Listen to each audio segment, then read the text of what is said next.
In every great election cycle, the American political landscape morphs as new candidates develop ever more clever and cunning gambits to seize our hearts and loins.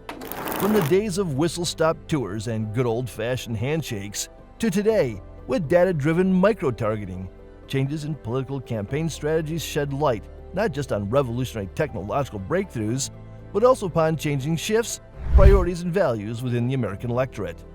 This is a story of how political campaigns have evolved since. This evolution has had a deep impact on history, and that makes it important to learn about.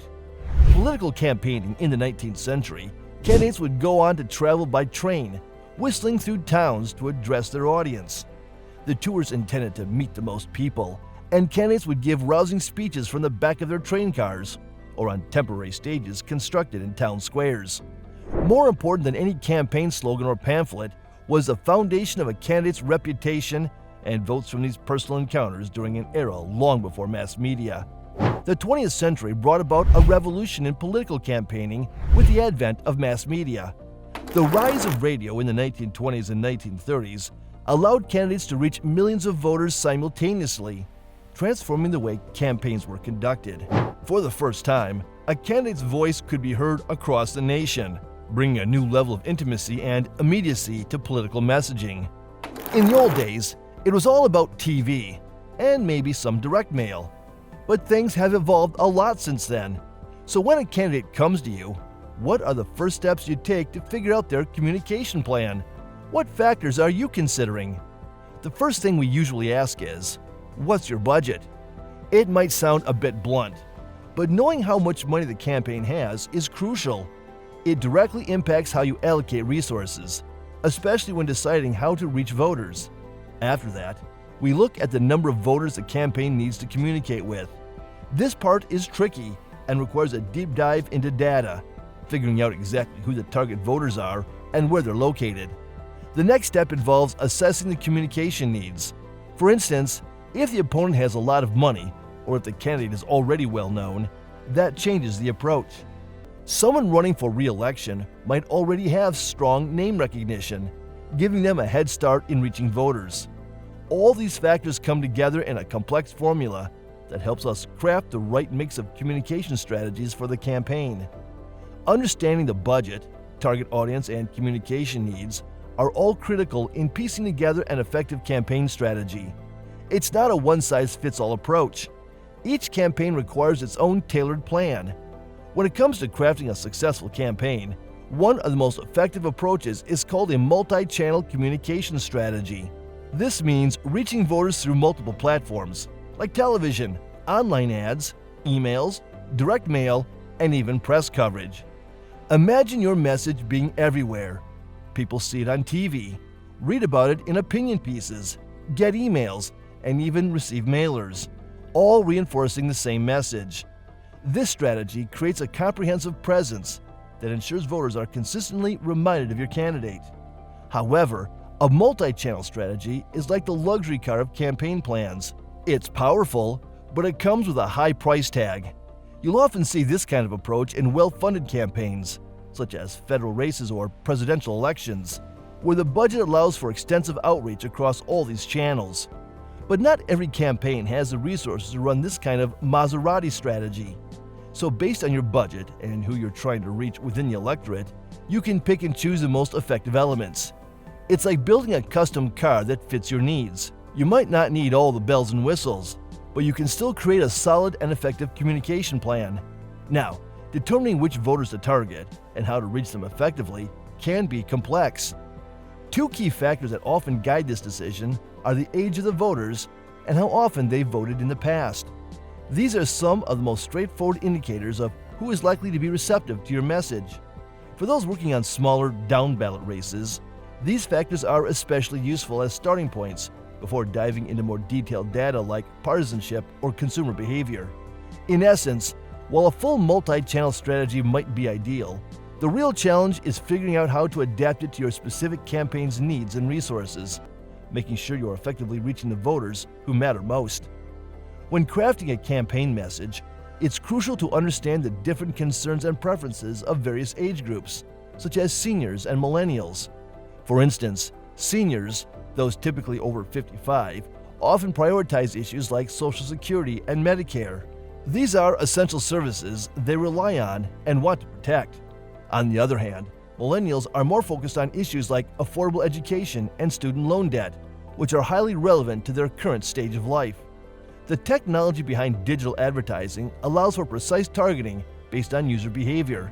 For instance, IP targeting can deliver ads to specific internet addresses based on users' online activities and interests.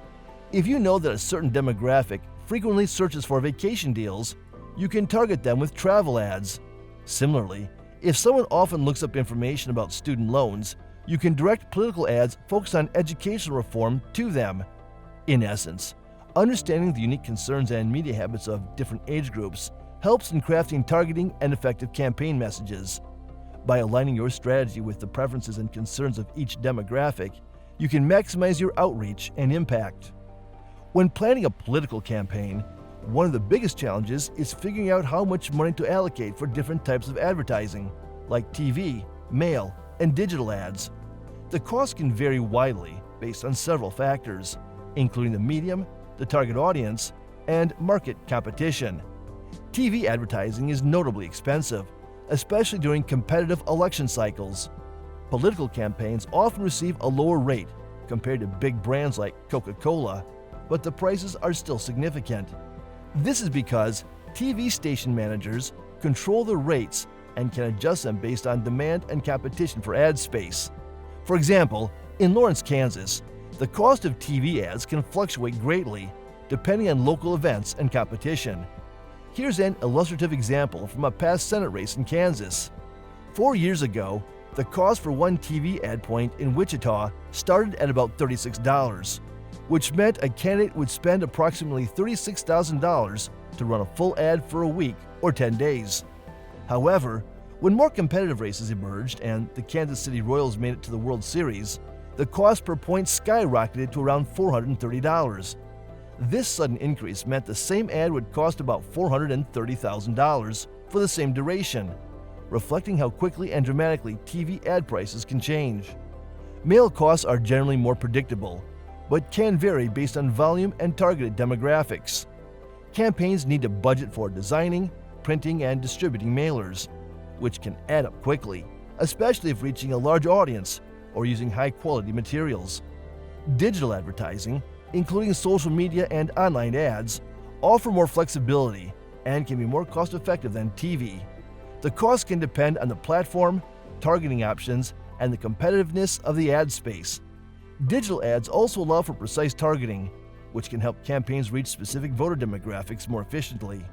In summary, the key to managing campaign advertising costs is understanding that they can fluctuate based on various factors, including market competition and local events. Budgeting for TV ads requires careful planning and flexibility, as prices can change rapidly. Meanwhile, mail and digital ads offer different advantages and can be more predictable or tailored to specific needs. When it comes to direct mail for campaigns, costs can vary significantly depending on several factors, primarily the size of the mailing list and the volume of pieces being sent. The basic principle is that the more pieces you send, the lower the cost per piece, thanks to economies of scale. For example, if you're producing 5,000 mail pieces, the cost might be around $1.10 per piece, just for the printing. However, if you scale up to 100,000 pieces, the cost per piece could drop to about 60 cents. This reduction happens because printing in larger quantities spreads out the fixed costs over more units. The complexity of your mailer also affects costs. If you're using different designs or messages, you'll need separate printing plates for each version, which can add to the expense. For instance, if you have 4 different designs, each with its plate, the cost will reflect this complexity. To manage costs effectively, especially for smaller campaigns, it's beneficial to plan.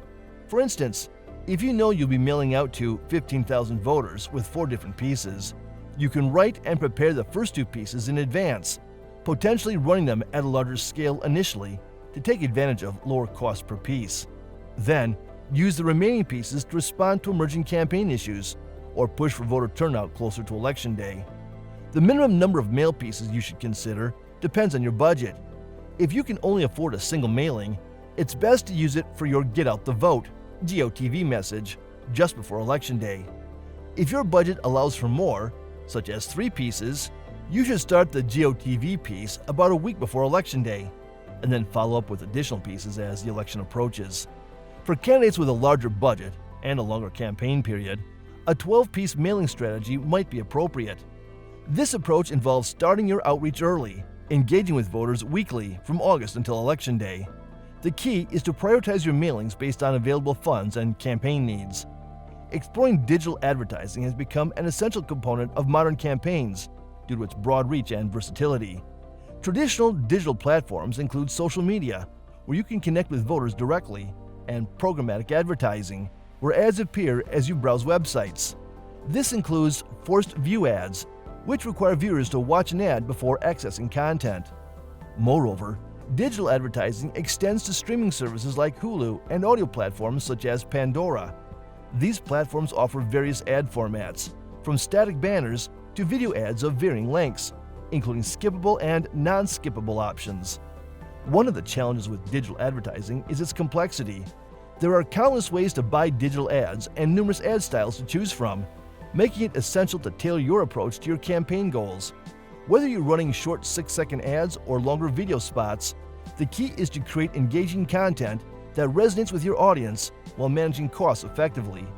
However, when it comes to advertising, TV and digital platforms each have their cost structures. TV ads generally cost more to produce and air.